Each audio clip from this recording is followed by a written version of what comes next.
जल्द ही traffic jam से बड़ी राहत मिल सकती है। सरकार एक बड़ा फैसला लेकर सामने आ रही है। सरकार ने बाइक टैक्सी को मंजूरी दे दी है। इस बात की जानकारी खुद महाराष्ट्र के परिवहन मंत्री प्रताप सरनाईक ने दी है। तो चलिए इस खबर पर मुंबई से हमारे साथ जुड़ रहे हैं हमारे संवाददाता सौरभ पांडे।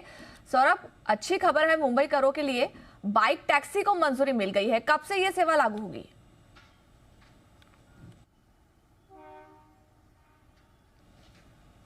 जी बिल्कुल, अगर बात की जाए ट्रांसपोर्टेशन सर्विसेज की तो अब मुंबईकरों को एक सस्ता पब्लिक ट्रांसपोर्ट या सस्ता प्राइवेट ट्रांसपोर्ट मिलने की तैयारी हो चुकी है। अब अगर बात की जाए क्या है ये ट्रांसपोर्ट, तो बाइक टैक्सी के रूप में जो है ये सर्विसेज आएंगी और मौजूदा समय में ये जो सर्विसेज हैं ये दिल्ली, उत्तर प्रदेश और कई राज्यों में जो है वो चल रही हैं। अगर इसके पैमाने की बात की जाए तो जो प्रस्तावित रूपरेखा है इस सर्विसेज के, तो उसमें बताया गया है कि जो किराया है वो कम से कम जो बाइक और जो टैक्सी और जो रिक्शा है उससे एटलीस्ट 40% सस्ते होने चाहिए। इसके अलावा जो राइडर हैं जो और जो पैसेंजर होंगे उन्हें दोनों को ही हेलमेट पहनना अनिवार्य जो है वो किया जाएगा। इसके अलावा ये जो बाइक टैक्सीज होंगे इसके आइडेंटिफिकेशन के लिए अलग से जो है वो येलो रजिस्ट्रेशन वाले नंबर प्लेट्स जारी किए जाएंगे। अगर बात की जाए इसे लागू करने की तो आज ही जो है ट्रांसपोर्ट परिवहन मंत्री प्रताप सरनाईक ने इसकी अनाउंसमेंट की है कि जल्द इसको पूरी तरह से मंजूरी मिल जाएगी और ये जो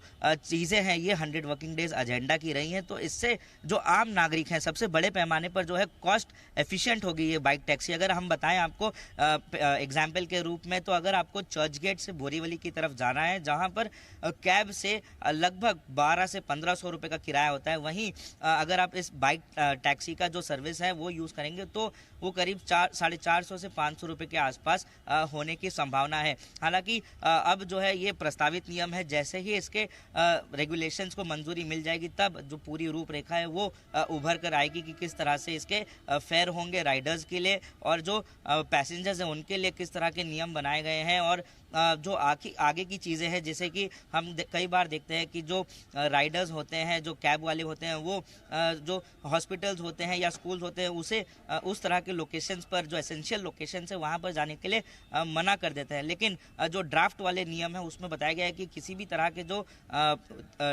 राइडर्स होंगे वो इस एसेंशियल लोकेशंस पर जाने के लिए मना नहीं कर सकते। तो ये जो है मोटा मोटी इस ड्राफ्ट के नियम है और संभवतः है कि आने वाले 2 महीने में जो है हम मुंबई और राज्य के सड़कों पर बाइक टैक्सी दौड़ते हुए देखेंगे, जिससे लोगों को तो सहूलियत होगी, साथ ही रोजगार के अवसर भी बढ़ेंगे। बिल्कुल, मतलब बाइक टैक्सी अगर शुरू हो जाती है तो एक नहीं बल्कि 3 से 4 फायदे जो हैं वो होते हुए दिखेंगे।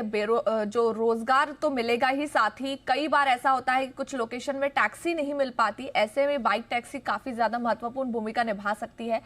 साथ ही जो टैरिफ होंगे उसमें भी कमी देखने के लिए मिल सकती है। कब से ये लागू होगा, क्या नियमावली रहेगी, आगे देखना महत्वपूर्ण रहेगा। सौरभ, लेंगे आपसे आगे भी जानकारी इस खबर से जुड़ी। शुक्रिया इस अपडेट के लिए।